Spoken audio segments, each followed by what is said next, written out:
Hey everyone, welcome back to the Greasy. This podcast is not sponsored by Ice Mountain. Refreshing.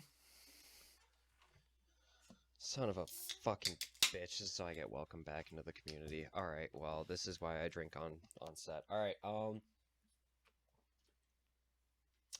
son of a bitch. Alright, welcome back to the Greasy Greg Sports Podcast. I'm Chase, your host, Greasy Greg. This is Lucas Lemieux. As you can see, he is a big Virginia Cavaliers fan. Huge. He's not a bandwagon. I can vouch for that. I've never seen a human being so happy after March Madness before. Anyway, I love UMBC. yeah, the Retrievers? The Retrievers, yeah, no, very interesting. I didn't think you would name a basketball team after a great family dog. I liked Air Bud, but I mean, I still don't think that dog could play fucking basketball. We're dead. Fuck. It's already... Alright, you can feel the tensions here already on the show. Did you say something, idiot? Damn, we're a It's minute in! above, up. Oh, it's right on your chest, my friend. Wow, we got an idiot. Damn, I am not an idiot because Virginia is the best basketball team, even defensively. You can even look that up. It's in the stats. They just got picked first over Baylor. So Weird. It looks like our segment says we're talking about the NFL offseason. yeah, true. We got shit. All right.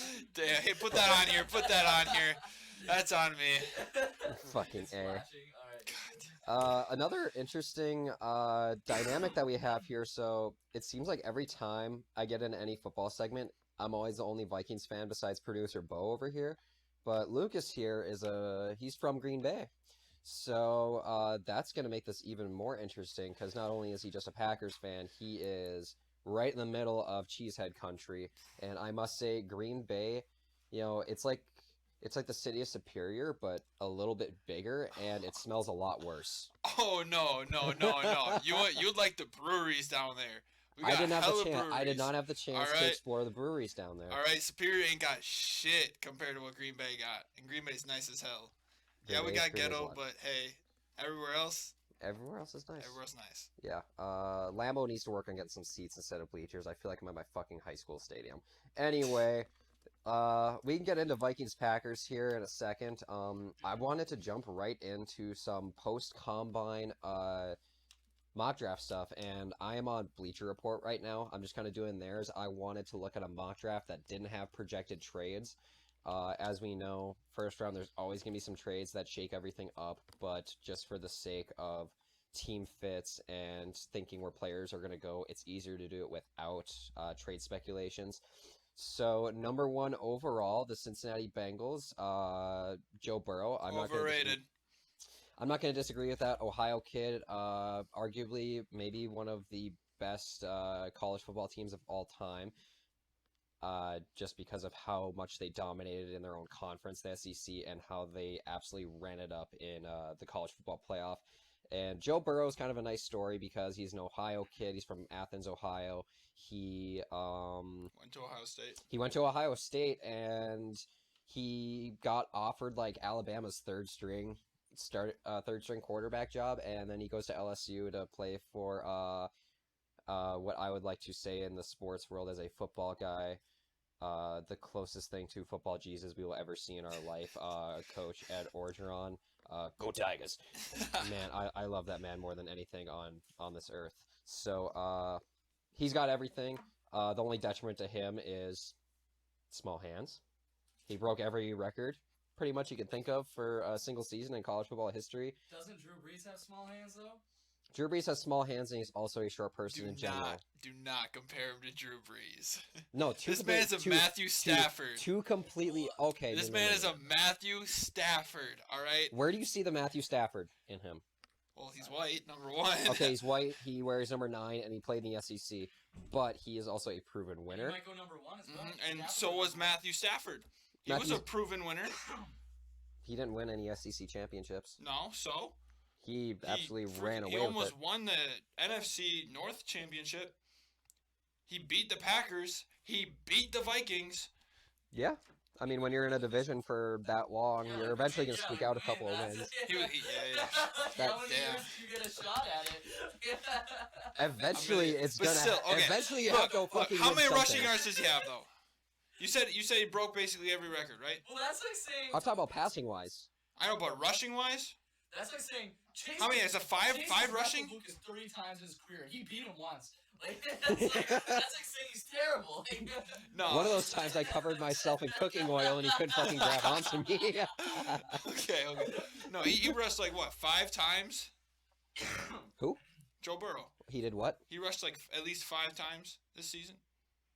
He ran. Okay, he had a few rushing touchdowns, but like the thing with it's not about like I don't know why you're bringing up the rushing thing, but I'm gonna try to debunk that It's now right like away. all good quarterbacks are now running. Aaron Rodgers, good quarterback, running. Teddy Bridgewater. No. Nah, not Teddy Bridgewater. Listen, no. Lamar Jackson. Okay, you have named Good three. thrower. Okay, you have named 3 quarterbacks that you are trying to use to argue this Joe Burrow pick with me, and only one of those is an actual running quarterback.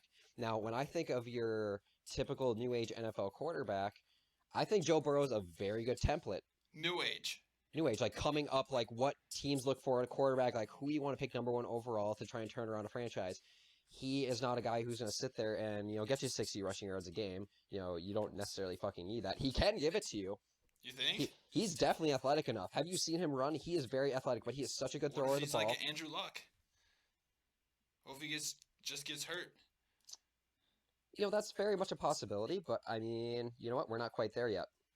We are not quite there yet. And He's injury prone? no, I don't think he's injury prone. Joe Burrow is tough as fucking nails. He but actually can take a hit, but it's NFL and college football is totally different. But he was also playing in the SEC, which is the closest thing you can get to NFL football. Yeah. The dude made Alabama his bitch. I'm sorry, I'm also a Clemson fan, so I'm kind of a little butthurt about him too. So That's where this angst is Clemson coming football. from. Ask him who his favorite NBA team is. With a mic on it. Who's your favorite NBA team? Lakers. I'm not gonna argue Look with at that. these 3 teams. What's the correlation there? What's the correlation of your 3 teams? You're not really much of a bottom feeder, are you? I like Lakers because of Kobe. Yeah, so do I. Virginia was a bottom feeder.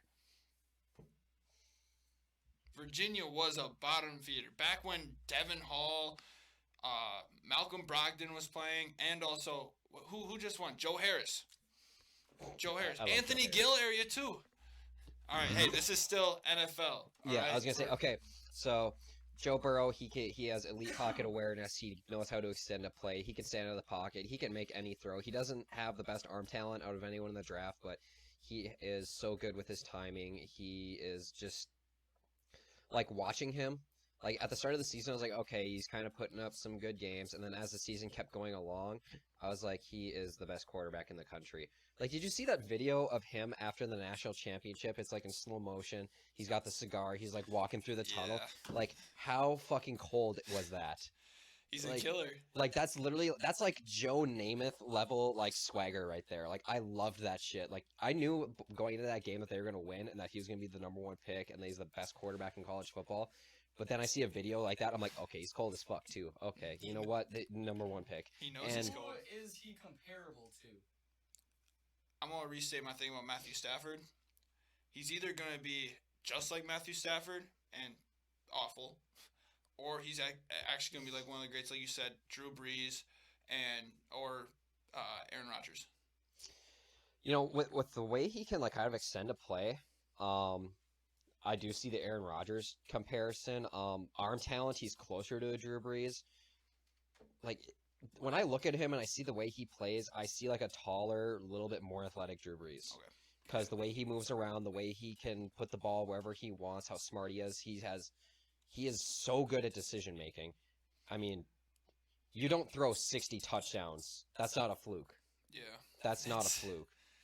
And that's not like system. That's not just the weapons you have around you. That's you taking advantage of every single tool at your disposal and making the best decisions possible. And that's why I think he's clear-cut number 1. There was some rumblings about him maybe pulling an Eli Manning and refusing to play for the Bengals, which I doubted just because he is an Ohio kid. Mm-hmm. And on top of that, it sounds like he was saying that if they decided to keep AJ Green, that he is going to for sure go there. And I mean, if Tyler Eifert can stay healthy, they're going to be good. Mm-hmm. Joe Mixon is a top 10 running back in the league. Easy. Yeah. Easily top 10 running back. Okay. Tyler Boyd is tall, lanky receiver. He's got good speed. He can pretty much play anywhere on the field. He's a really reliable target. Huge catch radius, which is huge in the NFL. And maybe he could help John Ross develop into something. Because you see all these guys with the best 40-yard dashes in the history of the NFL Combine. None of them are good. The only one that's still relevant is Marquise Goodwin. You know who they should Cincinnati should have again? They should try to get back Mohamed Sanu. That'd be interesting, but I think the Patriots might want to try and hang on to him. Yeah. Especially since they're not too sure about Tom Brady, which we will get into. I think Sanu's would be awesome, especially with AJ Green. Reunite them? Oh, Yeah. that'd be amazing. That would help out John Ross a lot.